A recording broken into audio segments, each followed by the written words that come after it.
I have gathered you here today to mourn one of Toyota's lost sons.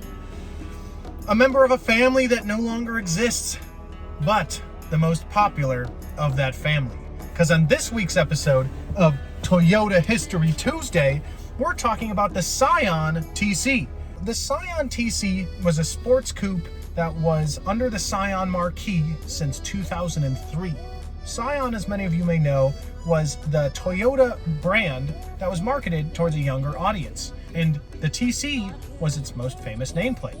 It all started back on January 7th of 2003. Scion had already launched with a couple models, but at the Detroit Auto Show, Scion debuted a concept car named the CCX. Now this might not look too much like the Scion TC, but it does share some style characteristics. But this wouldn't be the start of the TC quite yet. That would come in the form of 2004's production model under the name TC. It was manufactured in Japan and its name stood for Touring Coupe.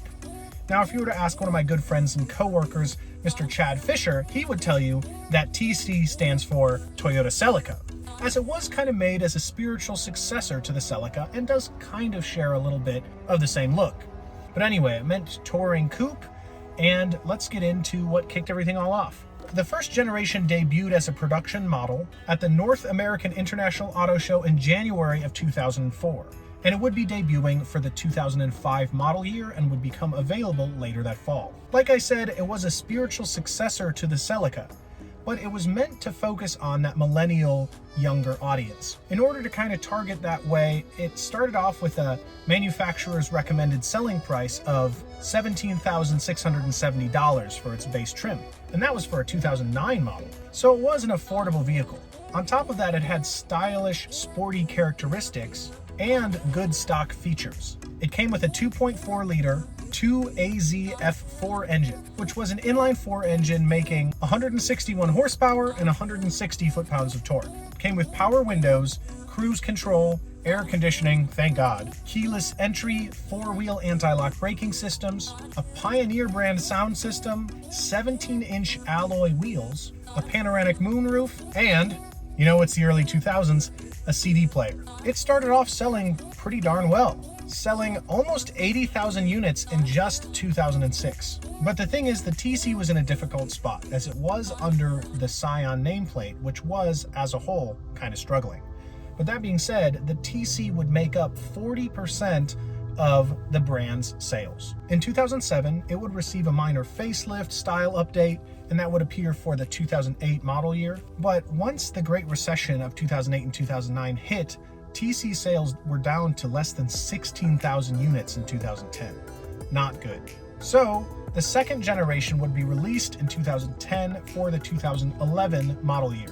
But right around this transition from the first to second generation, some really awesome things happened. Between 2007 and 2009, although the exact borders of this time period are a little bit hard to determine, TRD, Toyota Racing Development, would actually launch a supercharged version of the TC, which is pretty amazing, although there were some issues with it, so it only appeared for a very short amount of time. This was also available alongside a 5-axis body kit, which is pretty cool. And some really awesome things happened in motorsports.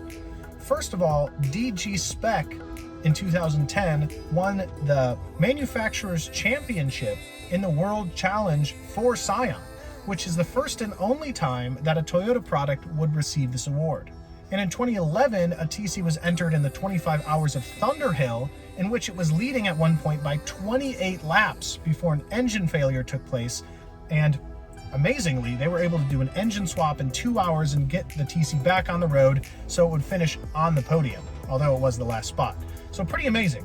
But anyway, the second generation of the TC was launched for the 2011 model year.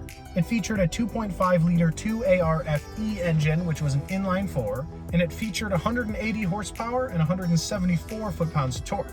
Visually, it was kind of a toned-down version of the Scion concept car, the Fuse. It was still a 3-door hatchback, but it had a wider track width and standard 18-inch wheels. It had larger disc brakes, a 6-speed transmission, and a performance-tuned electric-powered steering system. So post 2008 to 2009 recession, Scion and Toyota set a TC market goal for selling 40 to 60,000 units once the economy recovered. And unfortunately, those numbers never came through, as it never sold more than 23,000 units per year. We do have to keep in mind that the Scion FRS, later to become the Toyota 86, would be launched, and that would steal some of the sales that the TC would have gotten. So that's sort of where the TC was left off. It sort of struggled until the end of Scion when it was discontinued in 2016. But there's a few things about this car that were hinted at long before its discontinuation. First of all, let's talk about its tuning ability. This car was able to be altered to fit drag racing, drifting, Grand Prix, and touring car races, and many other motorsports. In 2009, one of those supercharged TCs actually won the SCCA World Challenge Touring Car 2 class, would also win the 2010 Toyota Grand Prix at Long Beach, and had those other victories that we spoke about before, the Thunderhill and the Manufacturers Championship. But that second life would come through, as we spoke about. Tuners and car customizers would take to this car in the aftermarket. Since it was affordable, it was sold at an affordable price, and its used price was usually very, very good. It was malleable. And what I mean by that was they were able to do what they wanted to it. They could use it as a drifter, they could use it as a racer, they could just make it really powerful and do all these sorts of things, because it was able to be changed quite a bit. But also it came with the Scion/Toyota reliability in the powertrain.